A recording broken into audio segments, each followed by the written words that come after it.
Gracias. Bueno, pues damos comienzo a la primera mesa de estas jornadas de Teatro Clásico de Almería y bueno, pues ustedes habrán oído ya y van a oír repetidamente que cuando comencemos cualquier intervención se abre de placer, ¿eh?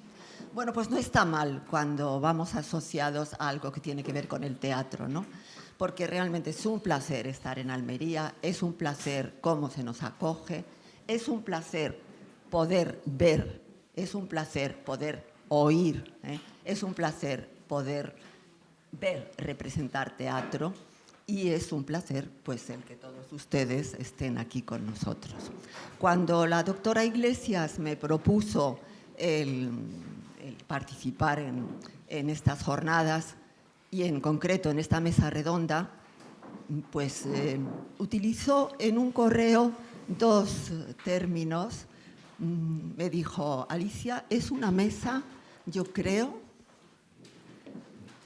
completa e interesante. Y entonces con eso naturalmente me sedujo además ya, ¿no? Que decir, ¿qué más podía ya esperar? Pero creo que todos ustedes van a estar muy de acuerdo conmigo cuando oigan las intervenciones que tenemos aquí, porque es una mesa en la que vamos a transitar desde el mundo del papel, de las ediciones magníficas en papel, vamos a ir al mundo de lo digital, vamos a ir al ámbito de las exposiciones, vamos a ir de Lope a Calderón, pasando también por Moreto. Es decir, va a ser todo ello un plato de verdadero placer el que van ustedes a disfrutar aquí. Y por ello, pues quiero dar muchas gracias a la doctora Iglesias, a las jornadas y a la Universidad de Almería por haberme permitido estar aquí y compartiendo con estos compañeros y amigos en esta mesa. Antes de que ellos empiecen a intervenir, que es lo que ustedes están esperando, pero yo me voy a permitir hacer una pequeña observación sobre algo que pudimos apreciar y escuchar ayer cuando tenía lugar los homenajes, ¿verdad? El profesor García Lorenzo, y van a ver ustedes que luego lo voy a también a vincular a una de las intervenciones de una concretamente Elena en la mesa. Cuando hablaba de haciendo la laudación al grupo de Mogoria, pues dijo Luciano García Lorenzo, refiriéndose a los archivos, yo estoy aquí un poco representando esa parte no digital, yo todavía voy a un archivo con papel, goma, y en fin, bueno, esto es terrible. Pues habló que la tarea de investigar en archivos era la más ingrata.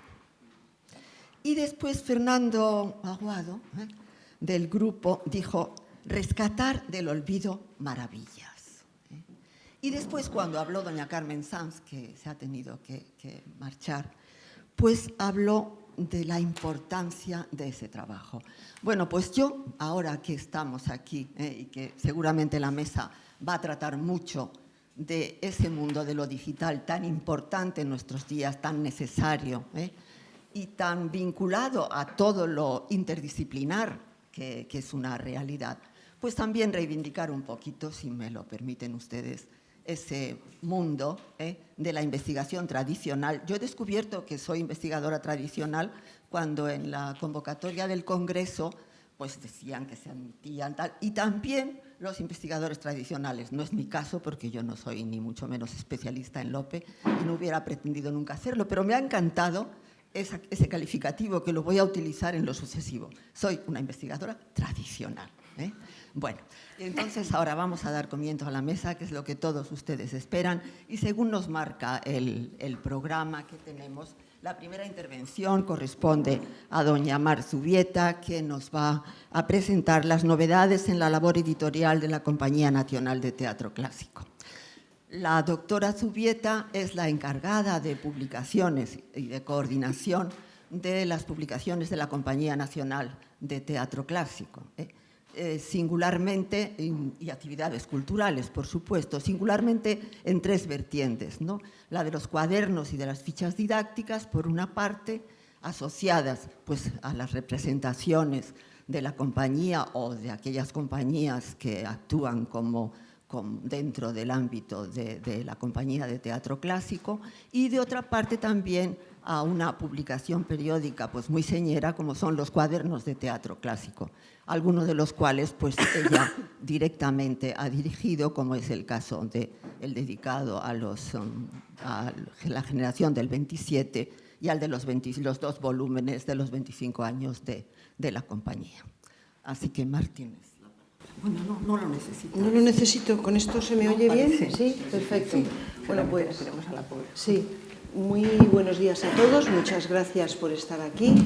Mi agradecimiento a los organizadores de las jornadas, especialmente a la coordinadora de las jornadas científicas, Noelia Iglesias, y mi agradecimiento no solo en el plano personal, sino también en nombre de la Compañía Nacional de Teatro Clásico, de la que vengo a presentar las publicaciones que hemos hecho en esta última temporada 2018-2019.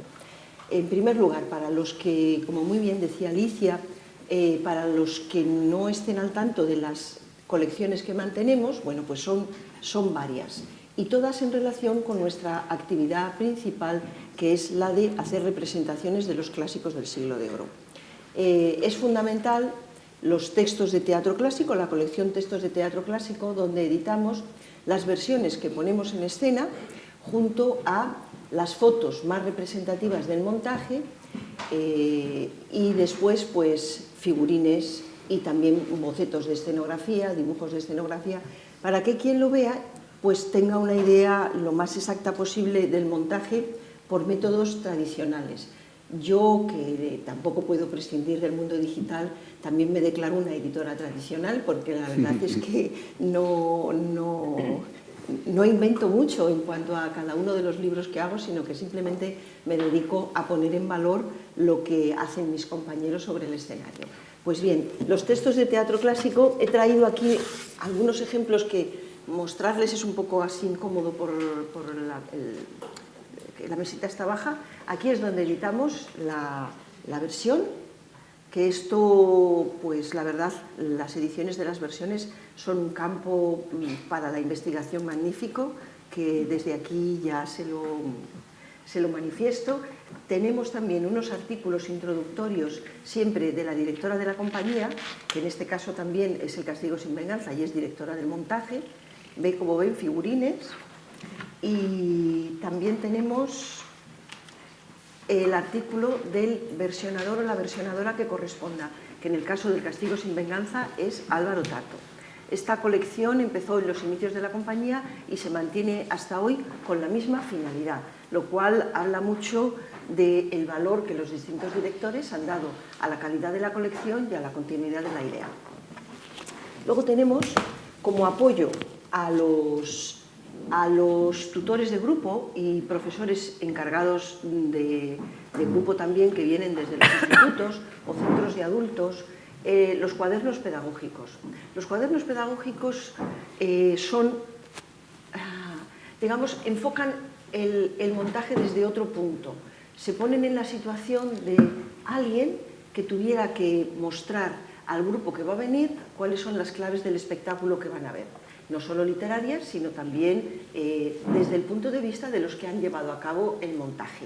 Así que aquí hay entrevistas a todo el equipo escénico, director de escena, autor o autora de la versión, escenografía, vestuario, iluminación y música, siempre dentro de las posibilidades de cada montaje. Y hay se marcan las directrices literarias del texto, que también muchos de nuestros compañeros, profesores de literatura en institutos o en universidades o en grupos de adultos, les viene bien una cronología adicional para acompañar el espectáculo. Y luego tenemos una cosa pequeña, pero que es muy interesante, sustituye al programa de mano para la gente joven que va a venir a ver nuestros espectáculos, y son las fichas didácticas. Aquí hay una síntesis del argumento y de los personajes. La síntesis del argumento se llama Lo que pasa en la obra, los personajes se llama Quién es quién, y después digamos que hago una mezcla de curiosidades de la época y de curiosidades del montaje y lo titulo ¿Sabías qué? Y además hay en el centro una cosa que a todos les gusta mucho, que es un enorme póster central. Ya no editamos póster más que aquí. Y entonces a ellos les sirve, pues, muchas veces o para publicitar la actividad en los colegios o en los institutos o en los centros de adultos, y también pues para hacer distintas cuestiones para los trabajos, para apoyar los trabajos que les manden, ¿no?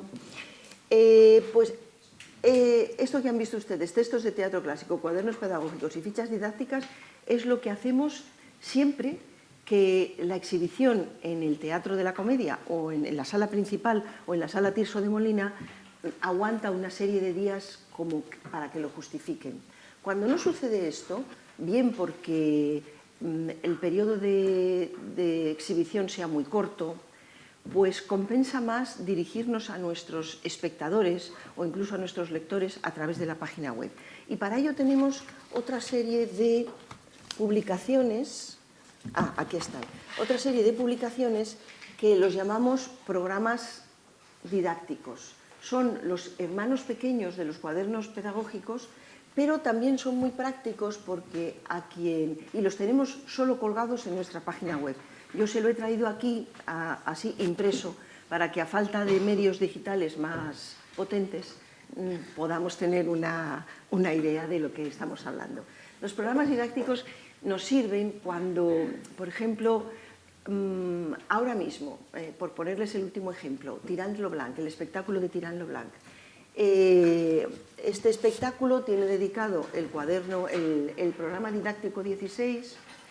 Tirant es un espectáculo basado en la novela de Joanot Martorell, del siglo XV, como saben, escrita en valenciano, traducida al castellano en 1511 en Valladolid, y tiene texto y adaptación de Paula Llorens y la dirección de Eva Zapico, y es una coproducción con el Instituto Valenciano de Cultura, para decirlo bien, Instituto Valenciano de Cultura. Y la filosofía vuelve a ser la misma. Lo mostramos el espectáculo mediante imágenes, que en este caso son menos, pero se ven divinamente en la página web, mucho mejor casi a veces que las impresas, y hay un artículo de presentación de la directora, de Eva Zapico, otro de la versionadora, de Paula Llorens, después puede haber o no una introducción de la directora de la compañía, que en este caso lo hay también, y una descripción de los personajes y del argumento de la obra, de tal forma que quien no tenga más que este vehículo para acercarse a nuestros montajes pueda disponer de ello en la página web. Así tenemos el Tirant lo Blanc, que todavía está en exhibición hasta el domingo.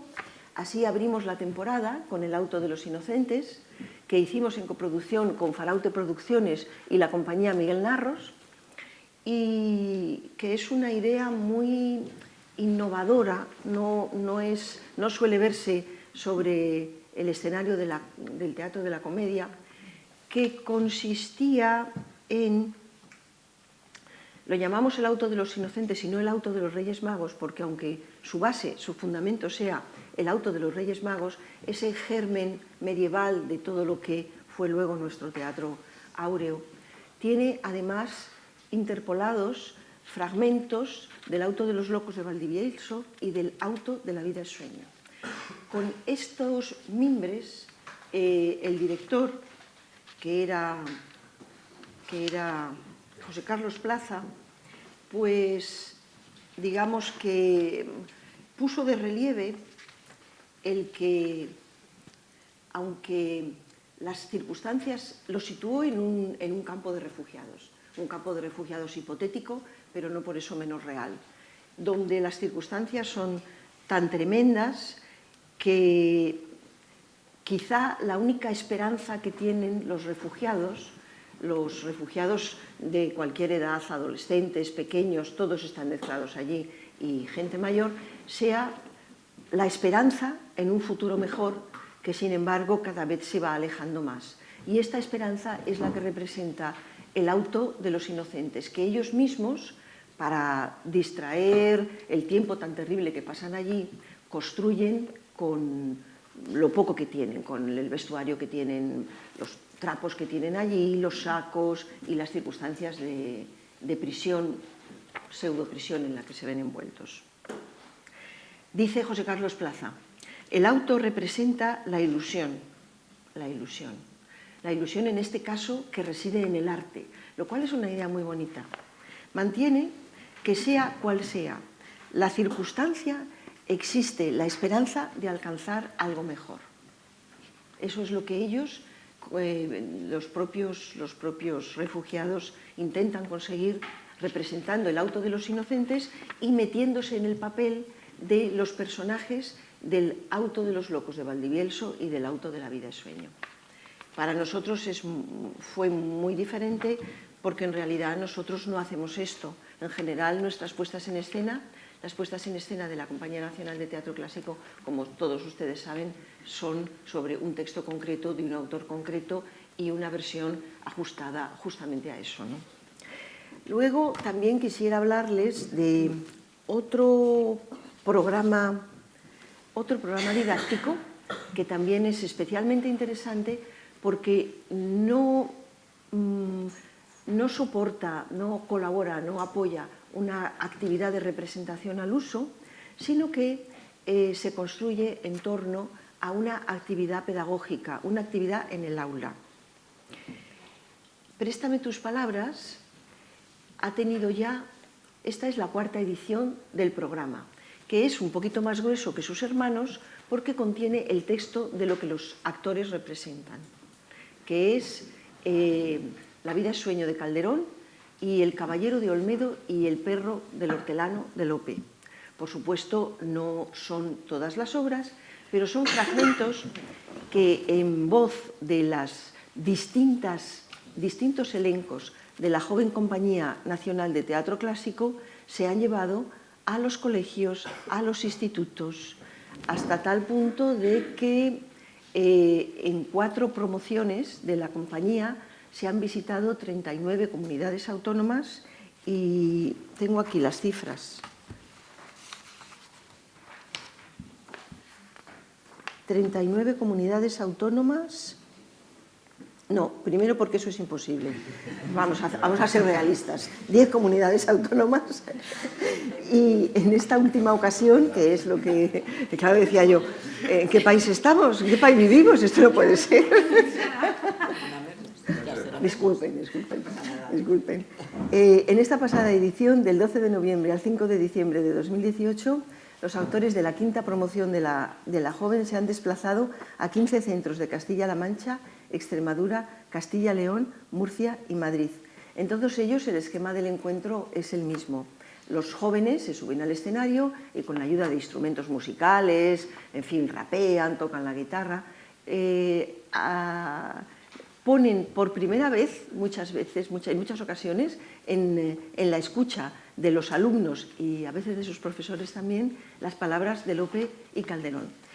La verdad es que junto a sus profesores se entusiasman y se dejan llevar por la palabra de nuestros dramaturgos y luego las redes sociales se invaden de tweets, de mensajes, de cómo les ha gustado, de qué valioso ha sido lo que han visto y bueno, pues la verdad es que siempre es una actividad que compensa muchísimo y que además difunde la actividad de la compañía en otros ámbitos que no son exactamente el Teatro de la Comedia, la sala principal y la sala Tirso de Molina. Y después, aunque vamos muy mal de tiempo, ¿verdad? Veo la severa y compasiva mirada de Alicia sobre mí. Les quiero hablar... Me ignora absolutamente. No, para nada, lo siento. Quisiera hacer mi última referencia al ejemplar 33º de nuestra querida revista Cuadernos de Teatro Clásico, que, como saben ustedes, se fundó con la finalidad de reunir en sus páginas tanto a los protagonistas de la investigación del Siglo de Oro como a los montajes y al mundo de la escena del Siglo de Oro también. Entonces, bueno, pues número a número, son monográficos todos, tienen periodicidad anual, número a número yo creo que lo vamos consiguiendo, nos dedicamos a temas muy dispares entre sí y siempre relacionando los dos campos. En este caso concreto, la idea que que es el humor a través de nuestros clásicos, cómo nuestros clásicos se dedican a producir la risa en sus espectadores, era una idea que Elena Pimenta acariciaba desde hace a lo mejor 3 años, me venía hablando de ella, mucho tiempo. Y finalmente, pero no quería que tuviera solo la presencia de los investigadores, sino que fuera, que tuviera también, que recogiera en sus páginas la opinión y las ideas de directores de escena. A veces ocurre, pero más expresivamente actores y también nuestro equipo técnico. Todo eso se ha conseguido en una serie de entrevistas y que han puesto en negro sobre blanco las opiniones y las ideas de un grupo de actores y actrices que han sido nuestros graciosos a lo largo del tiempo. Han representado ese papel en muchos montajes. También a los graciosos en la historia de la Compañía Nacional de Teatro Clásico se ha dedicado uno de los cuadernos de imagen. Y como Elena ya venía pergeñando esta idea a lo largo del tiempo, ha ido vertebrando el humor en distintos montajes suyos. También hay aquí imágenes y entrevistas y opiniones sobre El perro del hortelano de Lope y La dama duende, y una entrevista a miembros del Piccolo de Milán que vinieron a hacer el Arlequino en la temporada pasada. La dirección del cuaderno, que esto no por mencionarlo lo último es lo menos importante, ha sido de mi amigo y compañero en estos meses, Álvaro Tato, que bueno, pues ha ido ideándolo, ordenándolo, pergeñándolo todo, haciendo las entrevistas, y la verdad yo creo que el producto extenso abarca 3 áreas fundamentales. Tratamos el humor antes del teatro del siglo de oro, el humor en el teatro del Renacimiento, con el artículo de Emilio de Miguel, Humor en el teatro medieval castellano, y el artículo de Julio Vélez, Reírse de o reírse con uno, la comicidad del teatro renacentista. Hay un segundo bloque que se llama La risa en la comedia nueva, en donde participan Ignacio Arellano con su artículo Risa y burlas en la comedia nueva. Aquí es donde les digo que también están las entrevistas a los actores que han encarnado pues, papeles principales en estos 2 últimos montajes de Lope y Calderón: Rafa Castejón, Joaquín Notario, Marta Poveda, Elena Pimenta también, la directora de los 2 montajes, y Vicente Fuentes, que para nosotros es un capítulo fundamental porque es el maestro de verso, que es lo que nos ayuda a situar todos los montajes en un plano de igualdad a ese respecto. Para nosotros es muy importante cómo se dice el verso, no solamente la versión, sino también cómo se dice el verso. Y finalmente tenemos lo que hemos llamado Ecos de la risa clásica, con Risa y comedia en el siglo XVIII a cargo de Fernando Domènech, Memoria breve de la risa a cargo de Javier Huerta, y Lo bueno si breve, la recuperación del teatro breve del siglo de oro durante el siglo XX por Daniel Miguel Áñez, además de la entrevista que les mencionaba al Piccolo de Milán. Y yo creo que, como no podemos decir nada más, si acaso luego en preguntas tienen ustedes alguna cosa que comentarnos, pues serán muy bienvenidas. Muchas gracias. Pues muchas gracias.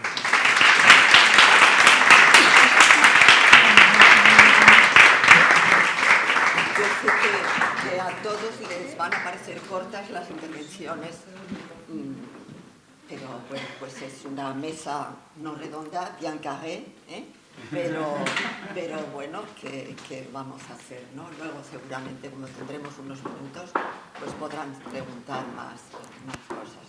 A continuación pues va a intervenir doña Paula Casariego con Nadie fíe su secreto sobre, tienen ustedes ahí el texto, ¿no?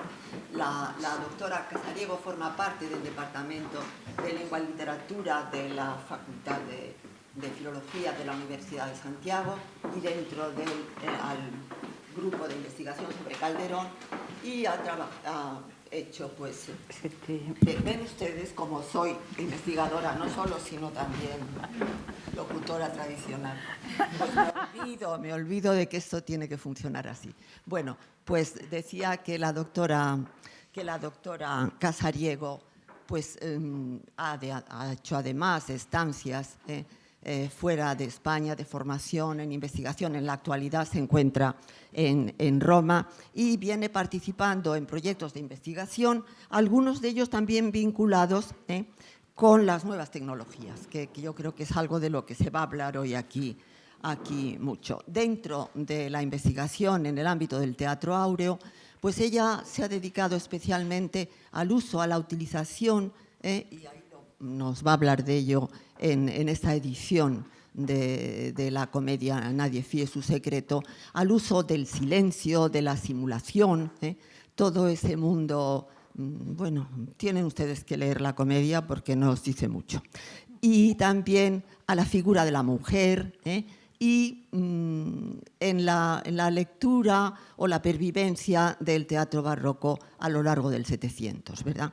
En la actualidad, dentro de las publicaciones del Grupo Prolope, se encuentra preparando una edición de la Pastoral de Jacinto, también de nuestro Fénix. Y seguro que ella les va a ampliar esto muchísimo y muy bien. Adelante, Paula. Muchas gracias por esta generosa presentación.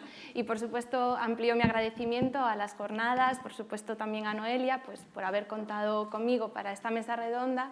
Y, bueno, es mi primera vez en estas jornadas, así que muchas gracias, pues, por hacer de estos días una experiencia tan agradable. Y bien, como mi presentador ha dicho, pues yo venía aquí a contaros un poco sobre mi proceso de construcción de esta edición crítica de la comedia palatina Nadie fíe su secreto, de Calderón de la Barca. Es fruto de una revisión y de una reestructuración de mi tesis doctoral, que ya di por finalizada hace ya 2 años, y, por supuesto, como también ha dicho Alicia, se inserta dentro de una labor mucho más amplia, que es la edición de comedias completas que el Grupo de Investigación Calderón viene haciendo en la Universidad de Santiago de Compostela desde hace años.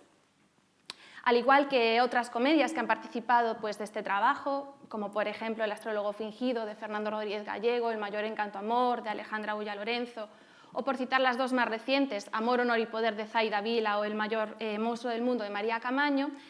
Al igual que todas estas, digo, Nadie fíe su secreto, pues se acoge a los criterios de esta colección de comedias completas de Calderón dentro de la Biblioteca Áurea Hispánica que imprime Iberoamericana Ferfuet. Esto es, contamos con una introducción, que por supuesto aborda aquellos aspectos literarios y dramáticos, siempre a juicio de cada editor, un texto crítico anotado y el correspondiente aparato crítico. Dicho esto, más que hacer una reseña detallada de qué pueden encontrar aquí, a mí me gustaría más hablarles, pues, de aquellos retos a los que me enfrenté y las perspectivas que decidí tomar en este proceso de edición de esta comedia. Bien, Nadie fíe su secreto se suma a las tantas comedias calderonianas desconocidas y en general poco valoradas, y resultado de esta desatención, esta temprana obra dramática carecía de estudios textuales, con lo cual esta edición pretendió aspirar a cubrir este vacío. Su breve historia textual del 600 se abre con su impresión titulada No guardas tú tu secreto, en una suelta temprana de en torno a 1650, y como parte del segundo volumen de la famosa colección de comedias escogidas publicada en 1652. Hoy no contamos con otras publicaciones hasta 1691, cuando Veratasis, el primer editor póstumo calderoniano, decidió incorporarla a su 9ª parte de comedias de Calderón. 10 años, quiero decir, 10 años después de la muerte de nuestro autor. Contó con la impresión en varias sueltas 18escas, que en suma reproducían el texto veratasiano, y tenemos que dar un salto ya a las colecciones posteriores de Kell, Harsenbus o Balbuena Briones para ver recogida esta comedia. En resumidas cuentas, esta comedia no se publicaba desde 1956 y nunca había sido editada críticamente. Con esto lo que quiero decir es que, dada la falta de un texto fijado, al estudio textual le dediqué, como pueden imaginar, un espacio considerable. Aunque la labor anecdótica, como también pueden deducir, se presentaba relativamente sencilla, puesto que carecíamos de un manuscrito, carecíamos de un autógrafo, solo, entre comillas, conservábamos 3 testimonios antiguos y, en general, la tradición textual era veratasiana, la gran dificultad editorial surgió en una de las piedras angulares de la edición de textos calderonianos, que es el problema del intervencionismo de su editor Veratasis, frente en el que nadie fíe su secreto, no teníamos ningún testimonio de autoridad. Así que desde las primeras fases del cotejo, el estema se dividió claramente en 2 ramas. Por una parte teníamos aquella suelta y la segunda parte de comedias escogidas, y por otra la tradición que inauguraba Veratasis, que se identificaba sobre todo por contener hasta una veintena más de versos en una tirada en romance. Cuando los vi, mi primera pregunta es qué voy a hacer con ellos, ¿no? Y que si iban a ser de Calderón. Bien es cierto que Veratasis, en su prólogo a esta 9ª parte, como digo, nos advertía sobre su modo de componer el volumen. Y cito muy brevemente: ninguna de ellas, las comedias, la leerás como andaba manuscrita o impresa, porque solicitando unas y otras originales, se ha procurado corregir y ajustar con la mayor legalidad posible esta impresión. Pese a esta declaración de intenciones, normalmente la crítica venía atribuyendo, en general, quiero decir, todos los versos que encontraba privativos en Veratasis a la propia pluma de Veratasis. No obstante, gracias a las nuevas aportaciones, nos presentan a un Veratasis capaz de encontrar textos que hoy en día desconocemos, y además esta conjetura se había aplicado a esta 9ª parte de Comedias de Calderón. Por lo tanto, quise abordar esta problemática desde 2 posibles puntos: el acceso del editor a testimonios desconocidos para la preparación de los tomos póstumos y la valoración de su grado editorial. Bien, como adelantaba, las últimas aportaciones en esta dirección demostraban que Veratasis podía haber accedido a textos usados en puestas en escena para su edición de ciertas comedias que iban normalmente acompañadas del rótulo Fiesta. Con la intención de probar este supuesto en comedias sin dicho rótulo, acudí a las tradiciones textuales de 2 comedias con autógrafos que además contasen con estudios modernos. Tomé, por la disponibilidad en ese momento, La desdicha de la voz y Cada uno para sí. Está también publicada en esta 9ª parte de Comedias de Calderón, donde está Nadie fíe. Pues bien, en concreto, Ruano de la Haza, editor de esta 2ª comedia citada, nos hace ver 2 cosas muy importantes para nuestro objetivo. La primera es que Calderón reescribe el tercer acto 30 años más tarde de la primera impresión de Cada uno para sí, en 1661. Y la segunda es que Veratasis edita en su 9ª parte de Comedias de Calderón las 2 primeras jornadas de acuerdo a un testimonio y la tercera de acuerdo a otro, pues tiene en cuenta esa reescritura conservada en autógrafo del tercer acto calderoniano. En otras palabras, la comparativa entre los autógrafos y las partes de Vera nos presentó a un editor que consulta varios textos a la par que nos iluminaba sobre su método y su grado de intervención. Estos casos me obligaron así a abordar el segundo gran problema anecdótico de Nadie fíe su secreto, que era reconocer hasta donde pudiese y, por supuesto, y insisto mucho en ello, sin negar las limitaciones existentes, ese corregir y ajustar del que Veratasis nos hablaba en su prólogo y que queda tan lejos de nuestras intenciones contemporáneas. Sin la existencia de un autógrafo u otro testimonio de mayor valía dentro de la tradición textual de Nadie fíe, la distinción o la identificación de las variantes veratasianas se demostró, debo decirlo, bastante complicada. En un intento de diferenciarlas dentro de lo posible, y repito, sin negar las limitaciones, propuse un abanico para clasificar los grados de intervención que encontré. Este abanico estaría delimitado por 2 casos extremos, que sería la ausencia de intervención, la conservación ideal del texto calderoniano, y en el otro extremo, la máxima intervención, que serían los versos o pasajes que sabemos que fueron nacidos de la pluma de Vera. Los grados intermedios los clasifiqué de la siguiente manera: la recuperación de las lecturas que valoré más próximas al uso de scribendi de Calderón, comprobadas a través de los lugares paralelos, y las lecturas equipolentes o de carácter dudoso, cuyo origen me resultó imposible de discernir. Bajo estas reflexiones, por tanto, edité y anoté este texto. Al igual que con su tradición textual, Nadie fíe su secreto tampoco ha sido una comedia objeto de un gran número de aproximaciones literarias o dramáticas. Este hecho se presentó, por tanto, una clara oportunidad para abrir nuevas vías de investigación, pero también supuso un reto, porque la cantidad de bibliografía que tendría que leer sobre el teatro del siglo de oro y el amplísimo campo de trabajo que se abría ante mí me obligó a la vez a otro aspecto también muy importante, que era la selección de los asuntos que quería tratar en estas páginas, que era obligatoria. Ante este panorama, por tanto, decidí observar las perspectivas desde las que los investigadores se habían acercado a la comedia y descubrí que quienes la habían tenido en cuenta o citado dentro de sus estudios, y que tampoco habían sido muchos, incidían en su poca calidad literaria, sobre todo justificándose en su supuesta redacción temprana, o la incluían, la citaban simplemente por considerarla un primer ensayo del tema al que atendían, de manera que su cita no implicaba un análisis per se. Por mostrárselo desde una perspectiva más cuantitativa, de toda la bibliografía a la que tuve acceso, solo un trabajo tomaba a Nadie fíe su secreto como el centro de su estudio. Mi enfoque procuró dejar atrás las apreciaciones valorativas habituales hasta el momento para intentar posicionar esta comedia en la trayectoria y en la evolución dramáticas de Calderón. En este sentido, observé, como es frecuente en la escritura de nuestro dramaturgo, que Nadie fíe su secreto se nutría de la reelaboración y la reescritura de temas y motivos, incluso de la reutilización de versos concretos. Este hecho nos permite entender una de las cosas que señalaba antes, y es que muchos investigadores hayan visto en Nadie fíe una primera o simplificada versión de temas como el secreto del silencio o el conflicto entre amor, amistad y lealtad. Demostración de ello, por citar, son las interrelaciones señaladas por Cruikshank con Amigo, amante y leal, y las que señaló Margaret Crear con Basta callar. Pero no son las únicas. Recientemente, la edición del Secreto a voces, ya no tan recientemente, que llevaron a cabo Wolfgang Aichinger, Simon Kroll y Fernando Rodríguez Gallego, no dudan en establecer ecos y nexos con Nadie fíe. En suma, ya que nadie había pensado en partir de Nadie fíe su secreto, examinar su idiosincrasia resultó ser mi punto de partida. Con este objetivo abordé los apartados que podrán encontrar en la introducción. Fue obligado a recorrer la crítica de la paternidad, aquella referente a la datación, a la adscripción al subgénero palatino. Todos estos tres aspectos se acogen a lo señalado por los investigadores hasta el momento, mientras que el espacio dramático y el sistema de relaciones responden a las características paradigmáticas de una comedia palatina. ¿Qué aporta entonces Nadie fíe su secreto a nuestro conocimiento de la dramaturgia de Calderón? Los aspectos temáticos, a mi entender, más interesantes se localizaron en el tratamiento del secreto de amor, que consiste en un secreto de amor entre la pareja César y Ana. Es un secreto que conoce también un amigo de César llamado Arias, que es un subalterno del príncipe Alejandro Farnesio, también enamorado de la dama, de Ana. Y por otra parte, el tratamiento de la duplicidad y la simultaneidad. Es perceptible la convivencia de dos perspectivas principales alrededor de la que giran los personajes, que son a favor o en contra del secreto de amor entre César y Ana.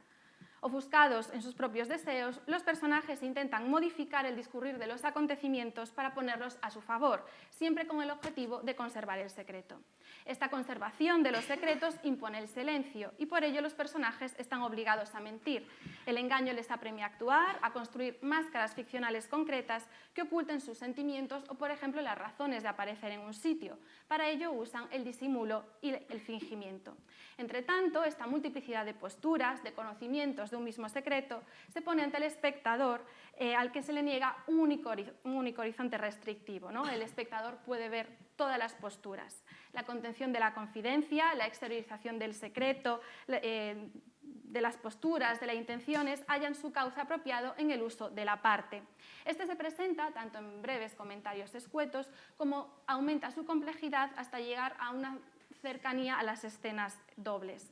Mientras que otras comedias calderonianas, y es aquí donde es posible que un trabajo comparativo sea muy provechoso, como digo, mientras otras comedias calderonianas que se centraban en el secreto de amor, como por ejemplo El secreto a voces, que experimenta sobre la comunicación velada pero en voz alta, Nadie fíe su secreto nos muestra una rica realización técnica del uso de la parte para explorar la contención de los secretos y el peligro de desvelarlos, otorgando así profundidad y densidad a sus temas principales. Este trabajo sobre Nadie fíe su secreto también ofrece algunas novedades sobre sus puestas en escenas. No llegó hasta nuestros días y no fui capaz de encontrar ninguna noticia de representación en el siglo XVII. Sin embargo, a las representaciones ya conocidas del siglo XVIII suma el descubrimiento de una loa manuscrita, presuntamente autógrafa, de un escritor llamado Tadeo Moreno García para una puesta en escena de Nadie fíe su secreto en una casa particular. De acuerdo con las indicaciones de este manuscrito, debo decir que ni la loa ni su obra se llegaron a representar.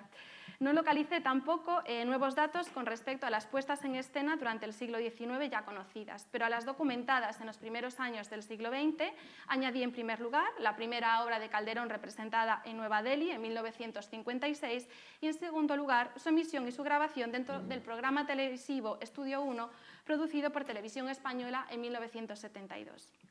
Bien, estas han sido a mi juicio las principales aportaciones que he procurado hacer en esta edición crítica.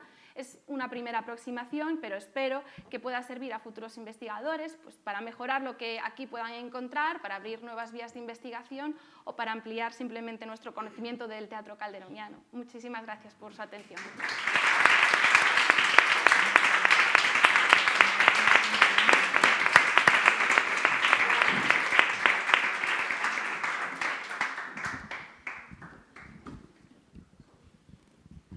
Bueno, tengo que decirles que Paula se ha tenido rigurosa, estricta, exacta, absolutamente al tiempo marcado, ¿eh?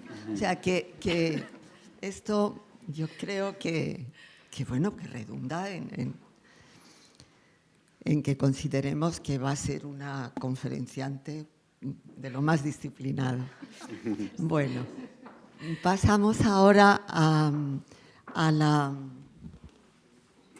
intervención de don Ramón Valdés sobre Lope y el teatro del siglo de oro, patrimonio, investigación y difusión en la era digital.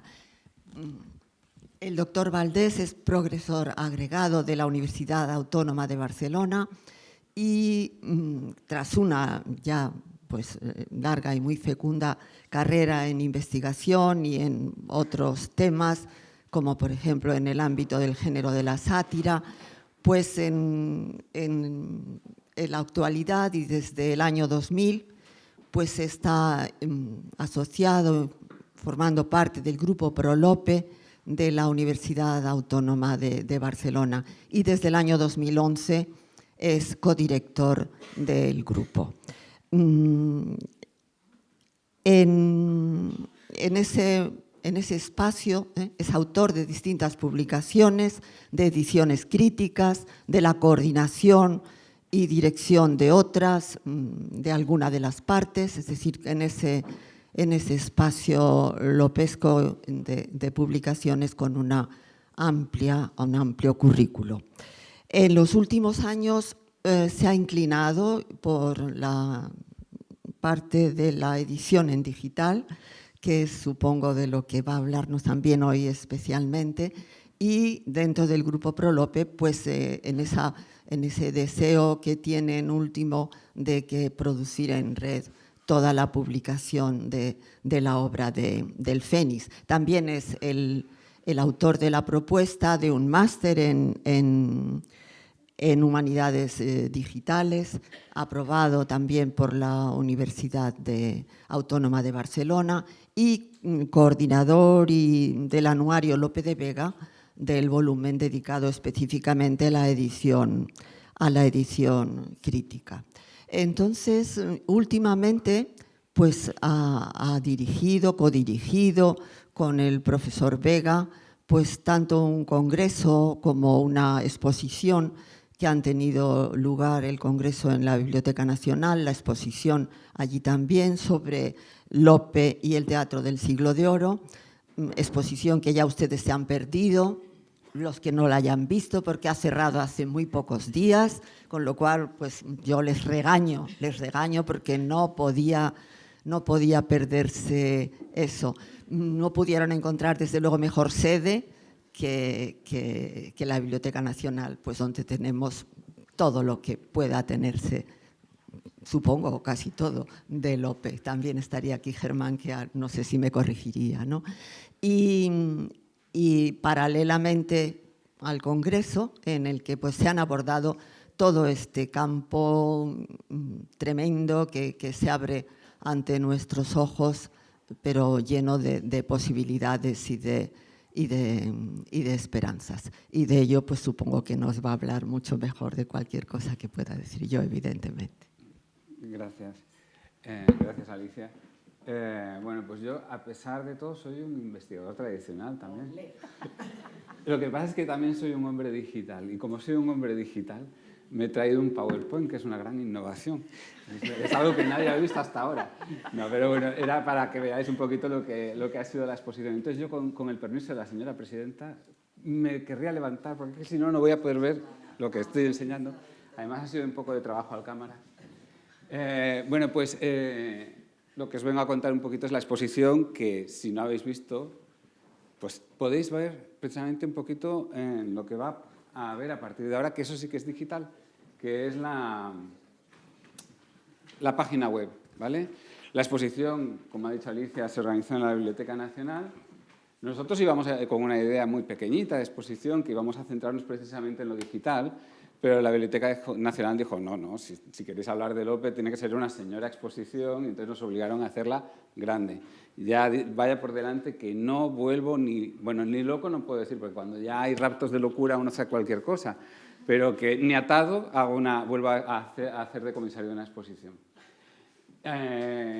Entonces, este es el espacio de la exposición para los que no la han visto.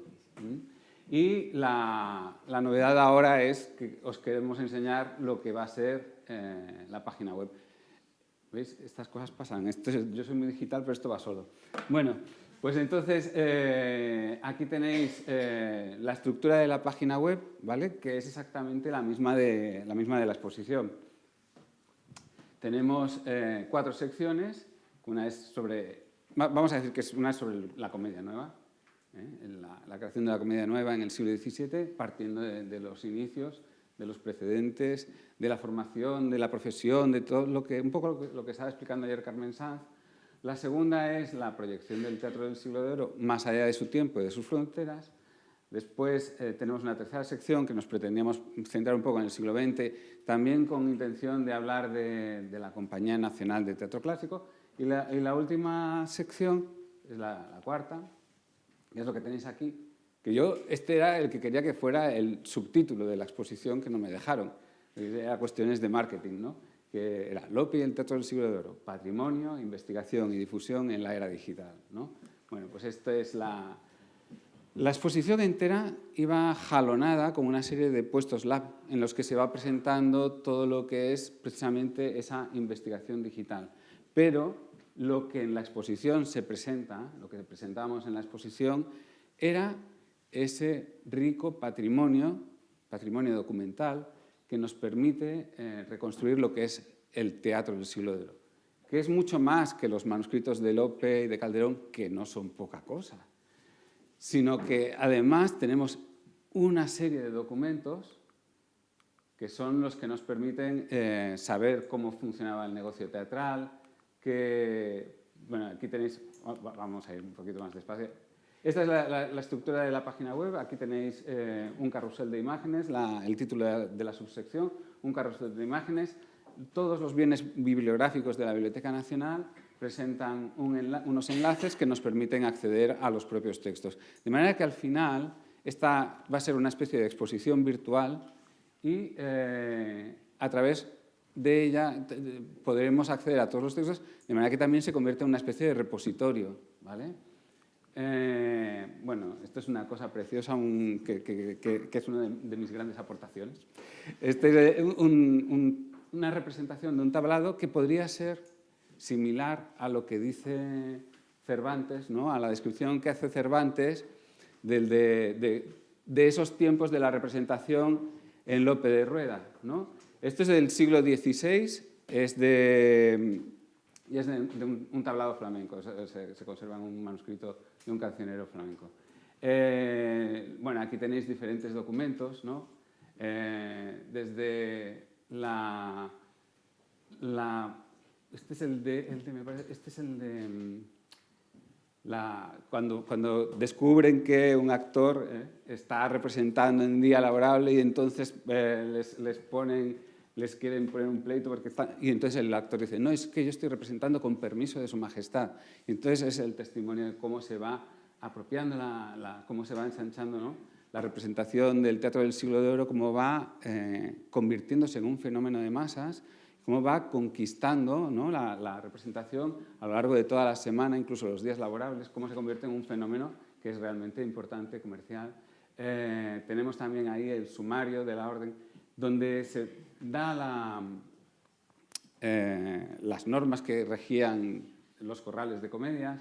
Tenemos también el documento de conclusiones sobre qué era lo que pensaban los moralistas, el parecer de García de Loaysa. Hay documentos, aquí también el plano del Corral de la Montería, hay documentos que en principio solamente van a estar accesibles a través de esta página web.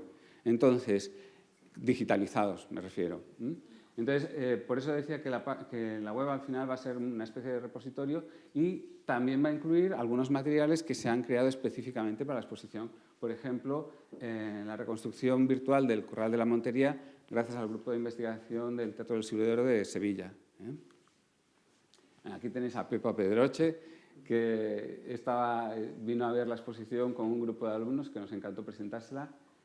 Y en realidad estamos ya en uno de los templetes, nosotros llamamos los templetes, un templete en donde estaban todos los manuscritos de Lope de Vega, ¿no? Como veis también, además, tenemos otra cosa que quería explicar, esa fotografía que está detrás de Pepa Pedroche, que son fotografías de puestas en escena actuales, que era lo que queríamos demostrar.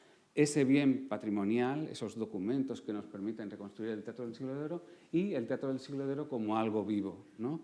También esas fotografías, en principio, si conseguimos luchar y vencer en la Biblioteca Nacional, esas fotografías estarán descargables para todos, ¿vale? Aquí tenéis esa fotografía. Estos son los espacios, esto de aquí, esto es muy bonito.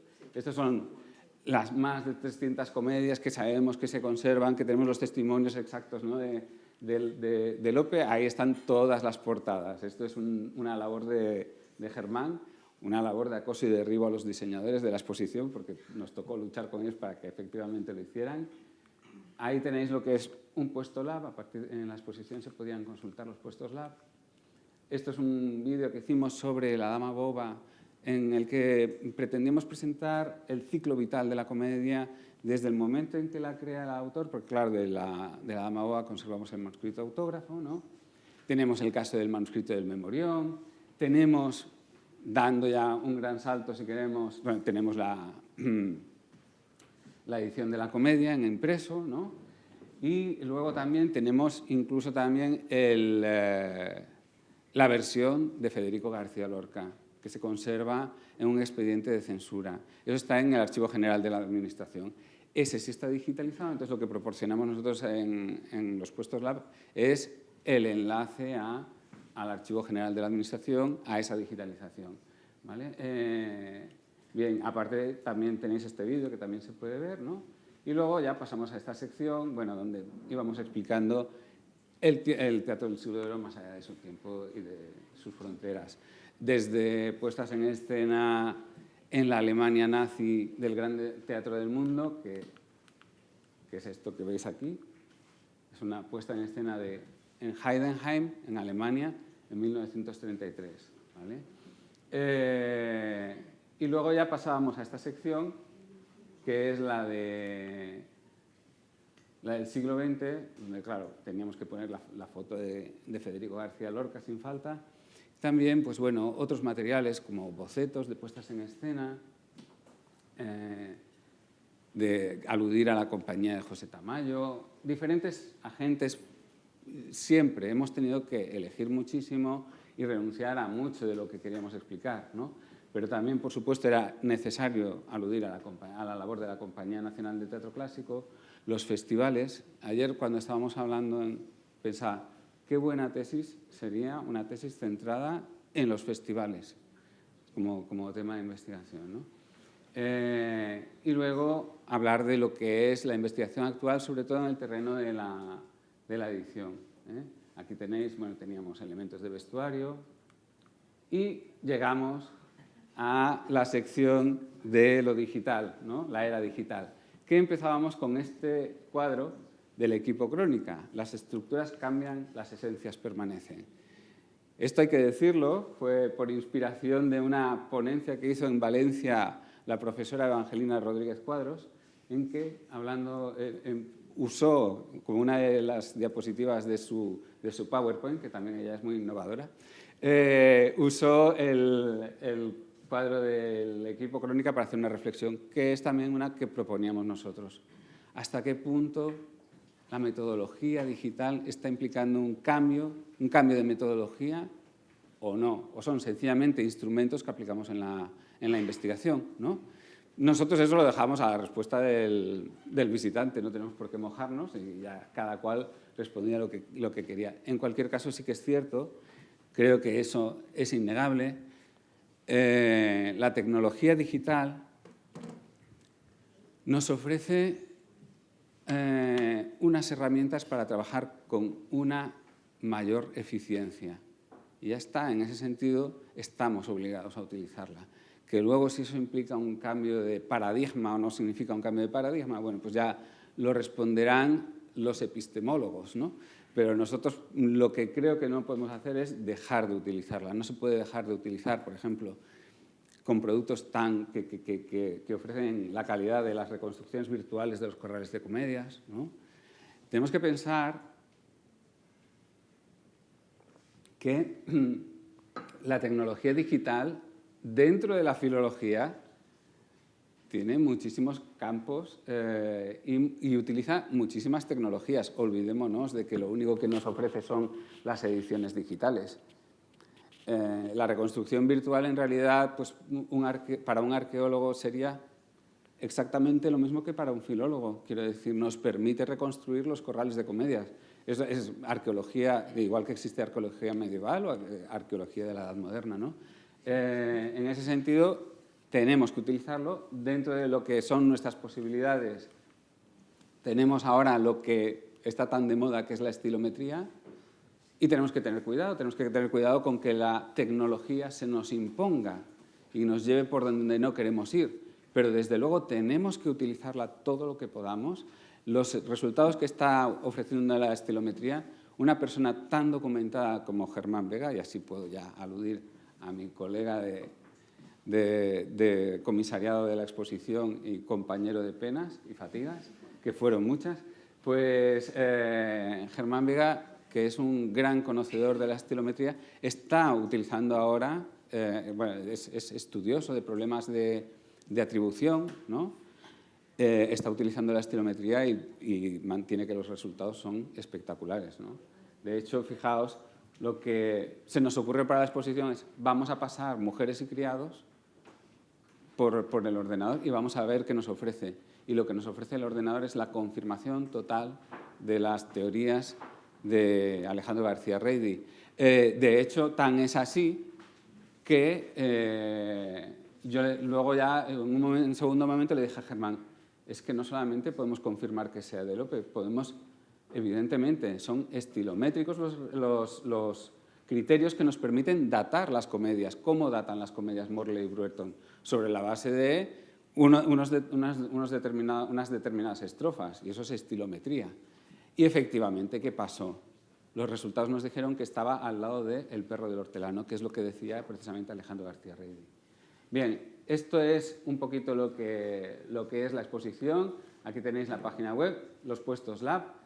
En los puestos lab hay materiales que son novedosos. En principio será la única página donde se ofrecen esos resultados por el momento, porque cuidado que en el mundo digital no tenemos que tener ese sentido de la propiedad. Cuanto esto más se replique, mejor.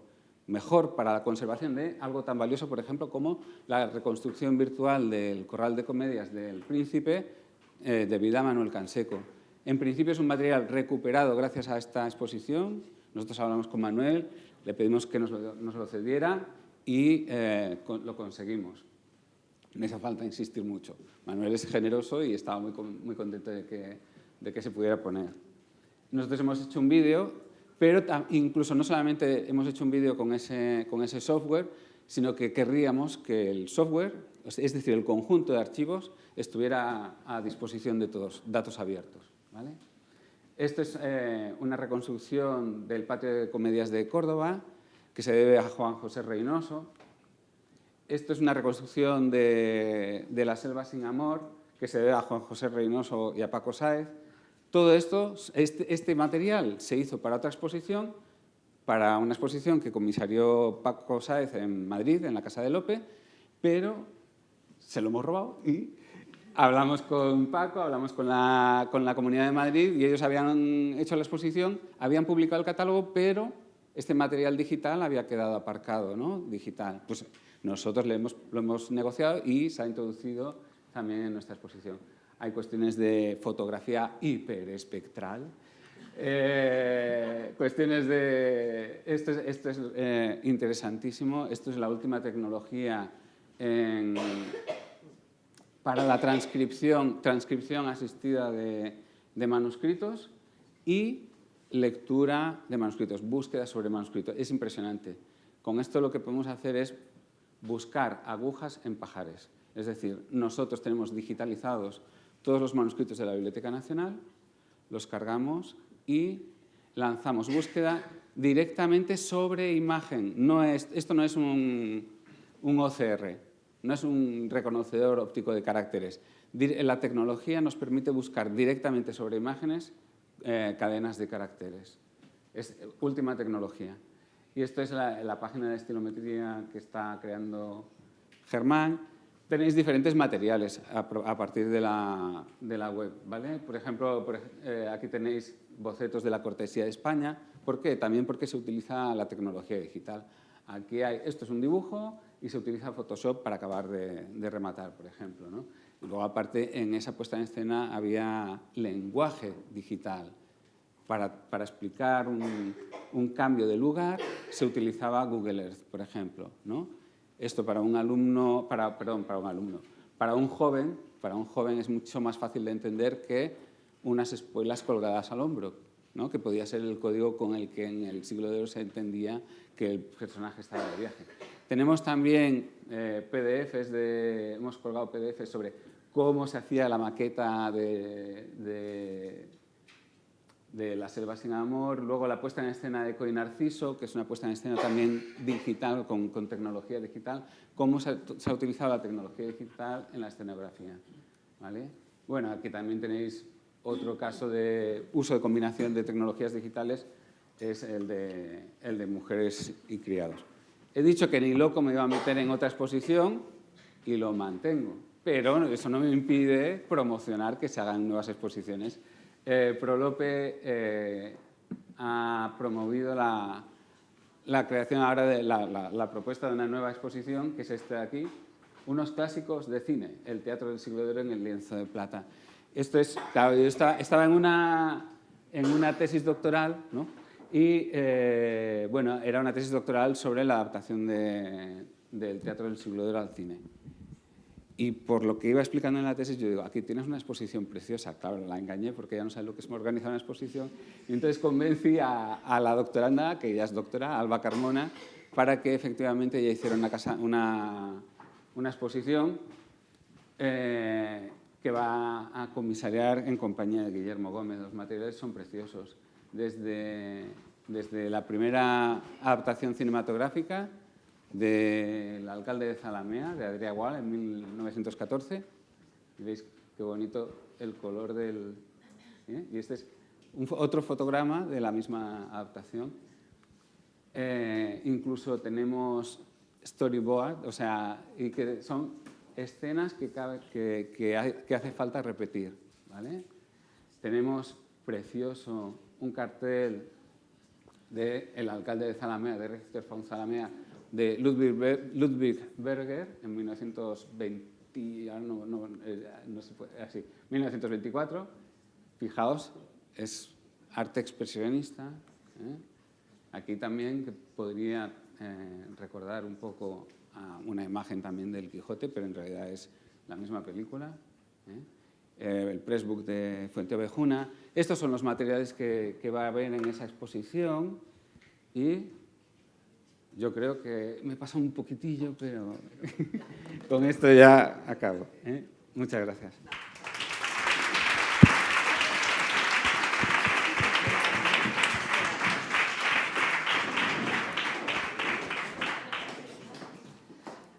Bueno, pues continuamos entonces ahora con la intervención de doña Elena Martínez Carro.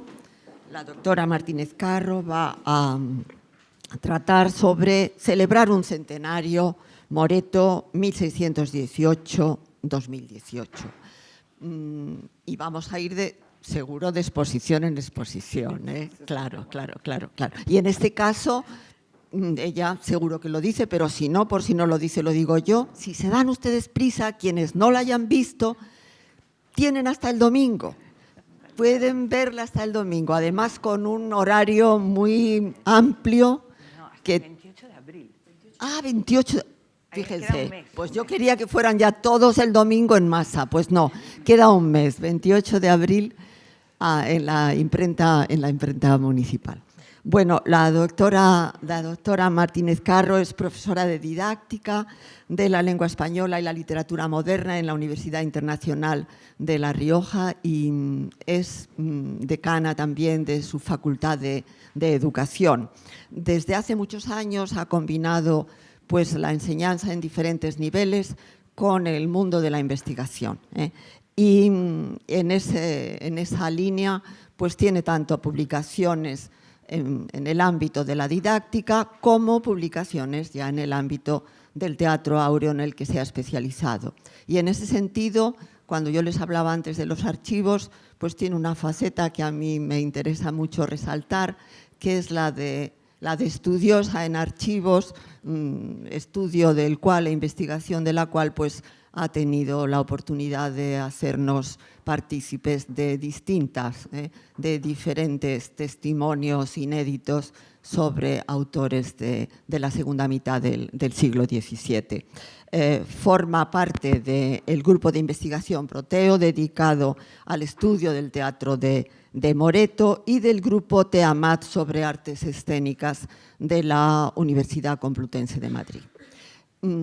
Recientemente, pues ha sido y está siendo comisaria junto a la profesora María Luisa Lobato de una exposición que tenemos justamente de la que yo les hablaba al principio, Escribir entre amigos, Agustín Moreto y el teatro barroco, que se encuentra en la biblioteca, en la imprenta municipal de Madrid, y no sé por si ella no lo dice, pues es un espacio, así como yo les hablaba antes de lo interesante que era que Lope hubiera estado en la Biblioteca Nacional, pues también el que esta exposición se presente en el espacio de la imprenta municipal de Madrid, yo creo que ha sido realmente un acierto, porque si ustedes no lo conocen, pues toda la planta baja está dedicada, ¿verdad?, al mundo de la impresión, y con las viejas máquinas, con los primeros sistemas,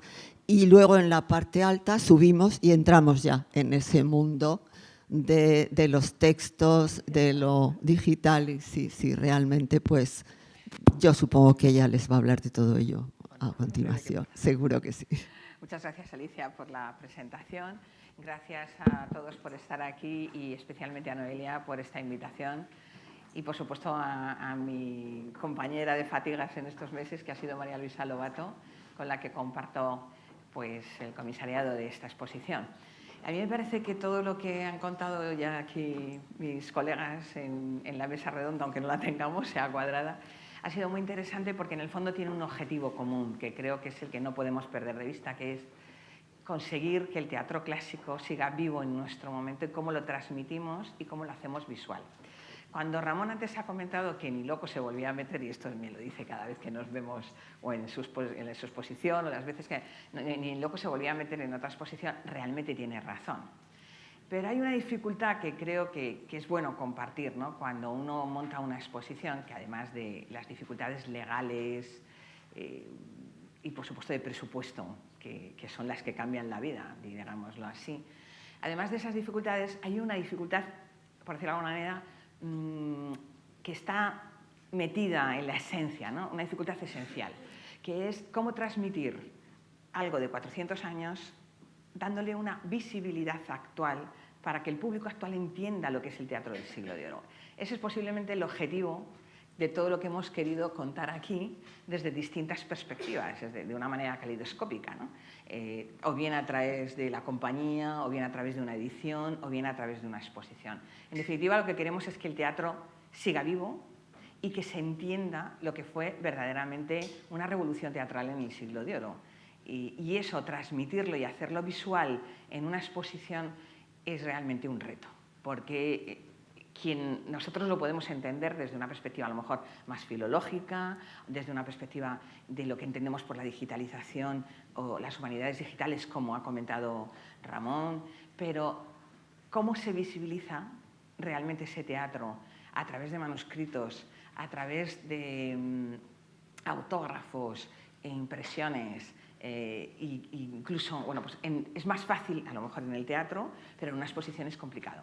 Y eso es posiblemente el reto que nosotros asumimos cuando, bueno, pues nos encargaron desde el Ayuntamiento de Madrid y desde la Biblioteca Histórica intentar ver la figura de Moreto, pero no solo ver la figura de Moreto, sino lo que había representado socialmente el teatro en el Siglo de Oro y qué incardinación había tenido en Madrid, qué repercusiones, cómo Madrid estaba inmerso en ese mundo teatral, porque efectivamente la exposición nos la encargaba el Ayuntamiento de Madrid. Entonces, lógicamente, hemos partido de unos presupuestos económicos diferentes, por lo tanto, con unas dimensiones distintas, pero yo creo que también es cierto que coincidimos 3 exposiciones y entre los 3, Paco, Ramón, Germán, María Luisa, yo, pues ha habido una relación magnífica donde hemos intentado que las 3 exposiciones fueran complementarias sin que en ningún momento nos pisáramos unos a otros y diéramos una visión lo más general, ¿no? Entonces, me parece lo más general posible, ¿no? Me parece que esto ha sido un objetivo que hemos cubierto y que también nos honra, creo, a todos los que hemos intentado organizarlo, porque ha habido un entendimiento magnífico, una colaboración, y yo desde ese sentido, aunque Ramón diga que ha sido durísimo, y opino lo mismo porque esto ha llevado 1 año y medio o 2 anteriormente de trabajo, para mí ha sido una gran satisfacción poder colaborar con compañeros como Germán, como Ramón, ver como Paco Sáez, que no está aquí, pero que con María Luisa, por supuesto, ¿no? Ha sido una gran satisfacción ver que todos estamos en lo mismo y que los trabajos son complementarios, ¿no? O sea, eso creo que ha sido lo mejor. No sé si va a pasar, o a lo mejor mejor que me ponga de pie, que creo que si no, esto, aunque me digan que funciona... ¡Ay! Perdón. Pues es que se ha marchado, así que lo voy a tener.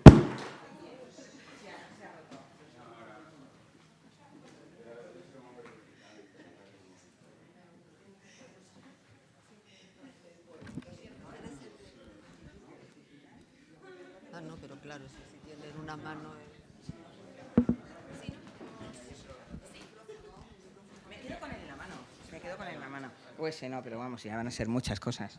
Este mismo. ¿Esto funcionará? ¿Funcionará? Pásalo. ¿Cómo le pasaba? Sí, no te preocupes. ¿Cómo le pasabas, Ramón? Este estaba en la derecha, ¿no? Ahí, sí. Bueno, entonces, bueno, lo que os comentaba, en las comisarias hemos sido María Luisa Lobato y yo, y el motivo central ha sido Moreto. Para los que no conozcáis tan de cerca Moreto, Moreto está fuera de esa triada de grandes dramaturgos, ¿no? De Lope, Calderón y Tirso, pero es uno de nuestros dramaturgos fundamentales dentro del Siglo de Oro y además tiene una red de sociabilidad que es la que hemos querido plasmar y la que hemos querido contar especialmente en esta exposición. Posiblemente Moreto no daba solo para una única exposición, a pesar de que tiene muchas cuestiones, pero queríamos reflejar en qué mundo había vivido Moreto y cómo habían vivido a su alrededor y con él otros 70 dramaturgos, de los que casi nunca nadie se acuerda. Entonces, por eso esta exposición lleva por nombre Escribir entre amigos, porque realmente queríamos reflejar todos los dramaturgos de este momento. Bueno, la exposición, como os he comentado anteriormente, estaba organizada por el Ayuntamiento, la Biblioteca y en la Imprenta Municipal de Madrid. No se acaba hasta el 28 de abril. Si tenéis oportunidad, bueno, pues podéis acercaros. Y hay guías organizadas. El Ayuntamiento ha organizado unas guías estupendas a las que hemos formado previamente nosotros. Pero bueno, si alguien también necesita, pues algunos que estamos en Madrid podemos acercarnos a hacer de guías de los que estáis aquí, que para mí es un honor, ¿no? ¿Qué objetivos tenía? Bueno, pues 3 objetivos fundamentales. Primero, mostrar el Siglo de Oro, como os he comentado, y sus redes de sociabilidad, es decir, qué Realmente el teatro del Siglo de Oro es un negocio, además de una red social, es un mundo de colaboración, es realmente una cantidad de dramaturgos que viven inmersos en un mundo concreto de negocio, de corrales, de impresores, de artistas, es decir, una red social verdaderamente increíble. Pretendíamos dar a conocer a esos autores que llamamos menores en el teatro del siglo XVII, que son muchísimos, que en estos momentos tenemos aproximadamente localizados alrededor de entre 75 y 80, hay algunos que con muy poquitas obras o incluso una sola obra. Y pretendíamos, por supuesto, celebrar y reivindicar a Moreto pues, como un dramaturgo, ¿no? ¿Por qué? Pues porque es un dramaturgo de primer orden, muy representado, muy llevado a las tablas, pero casi siempre oscurecido por la Gran Triada, ¿no? Entonces, reivindicar a Moreto era para nosotros un objetivo de los más importantes. Esta exposición tenía 4 espacios en la imprenta, como ha comentado Alicia, que es la parte superior de la imprenta que está en Madrid, la imprenta municipal, que tiene todas las máquinas, que además tiene la única imprenta que funciona en estos momentos en España del siglo XVII y que es una maravilla poder verla. Y, lógicamente, estos 4 espacios han contado con un presupuesto muy escaso, pero sí que han contado con un objetivo también claro, y era traer aquellos documentos más interesantes que había en la mayor parte de los archivos de una manera variada.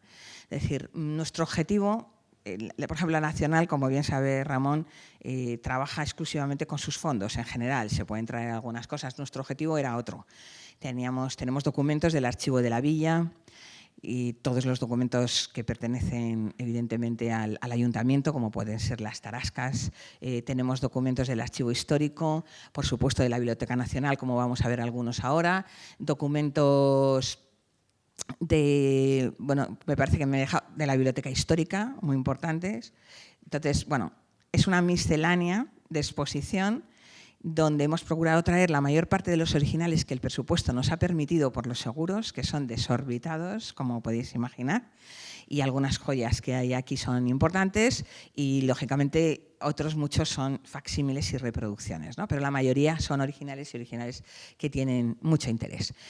El primer espacio que podéis encontraros es un espacio en el que hemos querido reflejar el negocio teatral, es decir, realmente el teatro del Siglo de Oro no es solamente una cuestión filológica, como la podemos ver nosotros en la actualidad, no es solo un problema de ediciones, sino que mueve alrededor una gran cantidad de documentación sobre la que podríamos trabajar y hacer tesis infinitas, que está en estos momentos muy oscurecida, ¿no?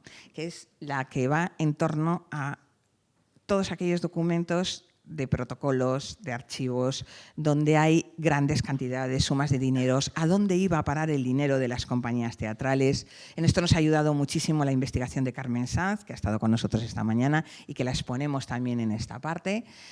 Por supuesto, las compañías de comediantes, cómo estaban, qué itinerarios hacían. Hemos hecho algunas investigaciones para que se pudiera ver esos itinerarios de una manera en un año, qué hacía una compañía teatral en un año. Y, sobre todo, cuáles eran los espacios de representación con una pequeña localización hacia las fiestas del Corpus, ¿no? El auto sacramental como tal. Bueno, como veis, por ejemplo, la exposición pues, tiene algunas cuestiones muy personales que hemos hecho, ¿no? De propia maquetación, como por ejemplo el recorrido de las compañías teatrales, una compañía como está ahí, la de Pedro de la Rosa, que hacía en un año un recorrido verdaderamente impresionante.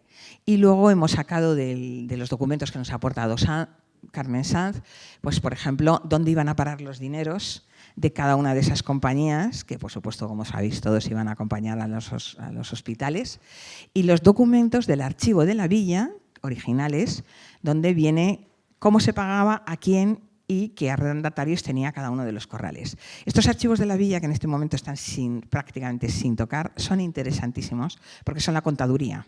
Lógicamente, para el mundo filológico están muy lejos, pero la contaduría en el Siglo de Oro importaba y mucho, porque va muy unida a saber cuándo se representaba, por qué no o qué pasaba. Hay algunos documentos impresionantes, muy divertidos, para cómo conseguir una compañía teatral que venga rápidamente en este momento, porque la necesitamos, esté en la cárcel o donde, de hecho, hemos transcrito algunos de ellos, ¿no? Por supuesto, la colección que tiene el Ayuntamiento de Madrid sobre las tarascas es de un grandísimo interés y hemos podido traer algunas, evidentemente, originales en torno a la fiesta del Corpus, que se han expuesto, hemos procurado exponer las que no habían salido ya en otras exposiciones. Están, como bien sabéis, digitalizadas, son de acceso y bueno, pues son otra maravilla que reflejan. Muy interesante en este mismo contexto, primero, los papeles de actor. Esta ha sido una de las cuestiones que hemos procurado traer de la Biblioteca Nacional, son originales. Como bien sabéis, los papeles de actor, que son esas pequeñas octavillas que llevaban los actores para poder declamar sus chuletas, entre comillas, están todas en un gran legajo y hemos podido traer, bueno, como la exposición ha durado bastantes meses, se van cambiando, es decir, la propia Biblioteca Nacional abre las cajas cuando lo necesita, igual que el Archivo Histórico, la Biblioteca Histórica, para que los documentos no estén viciados y no sean los mismos. Entonces, en este caso, pues hay, como veis, son muy bonitos los papeles de actor y hemos conseguido pues traer como 10 de ellos en distintos momentos. El segundo espacio va dedicado a la Casa de Austria y la fiesta dramática. Aquí lo que hemos querido reflejar fundamentalmente es cómo era el teatro en la corte. Realmente el teatro en la corte era el mismo que teníamos en los corrales, todos lo sabemos que no, ya lo hemos estudiado muchísimo, no me voy a detener en ello, pero también como con el objetivo inicial que os he comentado al comienzo, queríamos mostrarlo al público. Es decir, queríamos mostrar al público cómo era realmente la representación en la corte, era algo distinto y especialmente le hemos dedicado un espacio, por no alargarme un poquito, además de a los espacios de recreación del rey y fundamentalmente a todo lo que era el Buen Retiro y Aranjuez. Hemos sacado bastantes reproducciones de la Biblioteca Histórica, de libros y láminas muy interesantes de la Biblioteca Histórica Municipal que normalmente no se habían expuesto. Para nosotros ese ha sido un gran objetivo y sobre todo hemos conseguido plasmar una parte importantísima de la representación en la Casa de los Austrias, es decir, de la representación en lo que sería Palacio, que es el tema musical. Si algo diferenciaba lo que se podía hacer en Palacio de lo que se podía hacer realmente en los corrales era la música. La Biblioteca Histórica cuenta con un impresionante archivo de música teatral del siglo XVIII. Lo digo por si alguno de los que estáis aquí estáis interesados en alguna edición o es algo verdaderamente interesante y muy bonito. Entonces, lo que hacen esas representaciones, esta colección tan importante es reproducir y copiar documentos que existieron anteriormente en el siglo XVII y que tenemos perdidos de pentagramas y de música que acompañaba a las obras teatrales. El Desdén con el Desdén, por ejemplo, tiene toda su música tal como se representaba en el siglo XVIII. La mayor parte de las comedias que estuvieron representadas en el siglo XVIII tienen partituras que se conservan en este momento en la Biblioteca Histórica Municipal y que nosotros hemos querido traer aquí. Y, por supuesto, la Biblioteca Nacional ha hecho una de sus magníficas aportaciones que casi nunca saca y que aquí ha sido muy generosa prestándonos, que es el libro de tonos de 1654, que como conocéis es una joya recién restaurado, donde se conservan prácticamente todas las partituras o muchas de las partituras de las comedias del siglo XVII. Entre ellas están varias partituras de las obras de Moreto, que están señalizadas aquí y que además Lola Josa ya ha convertido y ha pasado directamente a una interpretación actual que se puede oír también en la propia exposición y que bueno, agradecemos muchísimo, ¿no? Entonces, esta es una de las grandes, yo creo, aportaciones, entender la música en el momento dentro de lo que era la Casa de los Austrias. Y vamos posiblemente con la parte central de la exposición, que era mostrar cómo era el mundo de colaboraciones entre todos los dramaturgos a los que hemos hecho alusión. Es decir, cuántos dramaturgos había, cuántos escribían juntos, qué red de sociabilidad tenían, realmente a qué corresponden las comedias colaboradas. Y aquí hemos sacado una gran colección de comedias colaboradas, evidentemente de la Biblioteca Histórica, casi todas ellas impresas. Pero hemos tenido la gran suerte de contar con, bueno, esto es el panel donde teníamos las firmas de la mayor parte de muchos de los dramaturgos, la mayor parte no, tenemos como 15 firmas en la pared reproducidas, pues de Vélez de Guevara, de Lanini, de Matos Fragoso, de Martínez de Meneses, de Belmonte, es decir, de un gran número de dramaturgos, y en esas estanterías que veis, ¿no?, pues que son muy similares a las que tenía la Biblioteca Nacional, hemos conseguido traer manuscritos concretos de la Biblioteca Nacional donde están las comedias colaboradas, concretamente los manuscritos reservados, ¿no? Los reservados, que suelen ser autógrafos de varios autores y a los que les hemos dedicado pues parte también de nuestro catálogo y de nuestro estudio, porque lo que más nos interesaba también en esta exposición era mostrar cómo era realmente la escritura colaborativa. Quién escribía con quién, de qué manera y por qué, y qué red de sociabilidad, como he comentado antes, se daba. Lógicamente, aquí tenía, pues no podía faltar el vejamen de cáncer, con una edición de la Biblioteca Histórica de Lisboa, de 1656, y otro posterior, donde Cáncer cuenta cómo era esa colaboración, ¿no? Se ríe de todos sus amigos, de sus compañeros, y hemos querido traerlo aquí porque nos parecía que reflejaba muy bien cuál era una manera de ver, pues, por decirlo de alguna manera, de ver ese teatro entre amigos, en definitiva. Y aquí hemos querido pues, introducir algo que en breve va a salir también, esperemos, en un artículo, pero que esto está un poco manipulado, pero queremos decir en qué, ¿no?, que es la teoría de las redes sociales y su aplicación al teatro del siglo de oro, es decir, una visión un poquito no solo de estilometría, sino que lo que hemos querido es adentrarnos en todo lo que son las actuales humanidades digitales a través de los grafos, concretamente. Entonces hemos introducido, esto no está hecho manualmente, y lo digo porque entonces esto es un grafo sobre las principales colaboraciones de Moreto con sus amigos. Cada uno de ellos, como podéis ver, tiene un tamaño, porque indica en qué proporción colaboró con cada uno de ellos.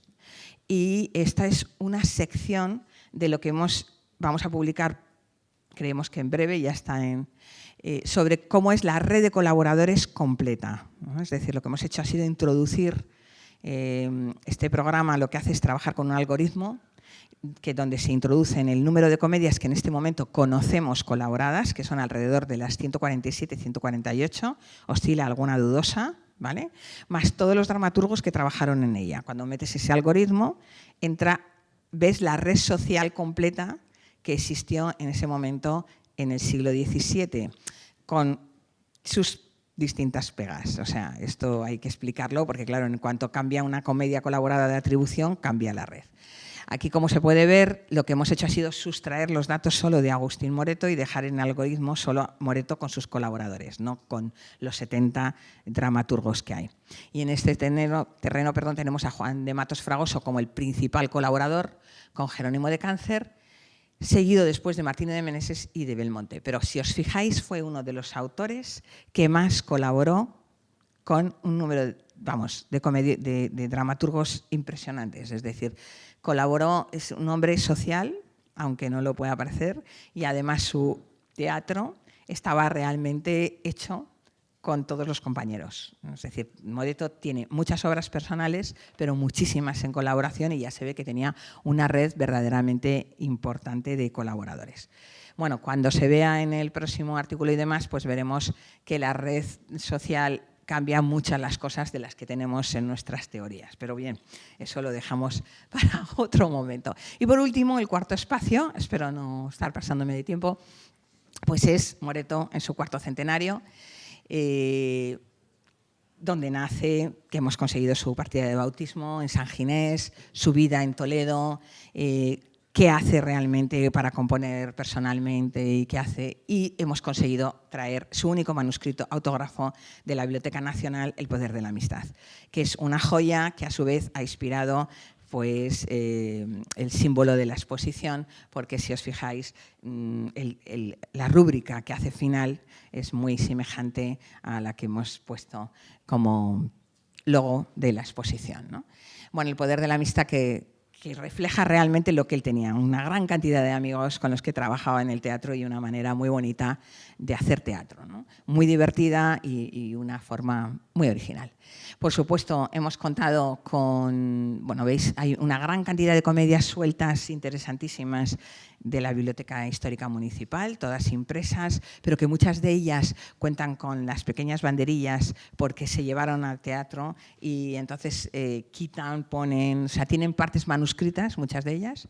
Por supuesto, tenemos que agradecer a la Compañía Nacional de Teatro Clásico que nos prestará los trajes y los figurines y también, que aquí no me ha dado tiempo a ponerlo, al Centro Dramático Teatral, que nos ha prestado fotografías sobre los montajes actuales de Moreto y, por supuesto, distintas, hemos podido seleccionar para que la gente que quiera se pueda sentar y pueda ver durante un cuarto de hora fragmentos de representaciones de Moreto. Bien, esto es la exposición. Para nosotros ha sido un placer. Es verdad que ha sido muy dura porque todo lo que es trabajar para visibilizar las cosas, pero también es un placer poder haber dado a conocer tantos dramaturgos que ni siquiera la gente pensaba que existían, ni siquiera pensaban cómo se estaban organizando en el Siglo de Oro de una manera pues, amigable. Y bueno, ya os anuncio que, por ejemplo, ver todo el grafo completo nos depara sorpresas. Es decir, hay muchos de nuestros dramaturgos que colaboran muy poco y tienen muy poca relación con gente, aunque sean muy famosos, frente a otros que son muy serviciales y colaboran con muchos. El tiempo nos dirá cuando podamos unir toda la teoría de las redes sociales de ese momento con la estilometría y realmente averiguar en algunas comedias colaboradas quién es quién, pues iremos dando unos avances importantes. Yo creo que coincido con Ramón que la digitalización, todo lo que es esta nueva era, nos va a ayudar fundamentalmente a poder investigar de una manera mucho más profunda y sin teorías de otro tipo, pero siempre acompañados. O sea, esto no sirve de nada si uno no tiene muy claro anteriormente toda una percepción filológica, ¿no? O sea, es decir, que lo que está claro es que, bueno, pues porque, ya os digo, o sea, si uno lo mete las cosas sin más o ve un estudio estilométrico sin más, pues no hay posibilidad. Es decir, la filología tiene que estar debajo, pero tenemos unas grandes herramientas. Bueno, muchas gracias por vuestra...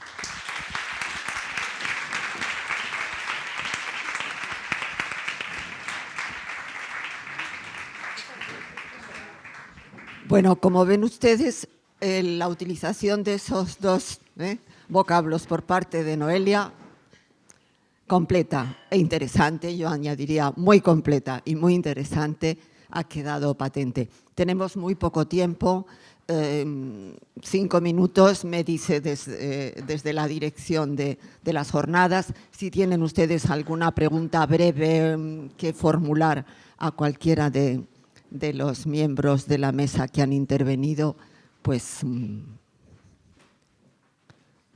Yo creo que, claro, cuando es tan abrumadormente estupendo todo, pues realmente quedan ustedes en una especie de nirvana filológico digital, del que no. Bueno, pues no. Pues entonces cerramos aquí. Les damos las gracias, por supuesto, a ellos que han intervenido y a todos ustedes. Muchísimas gracias. Continuamos.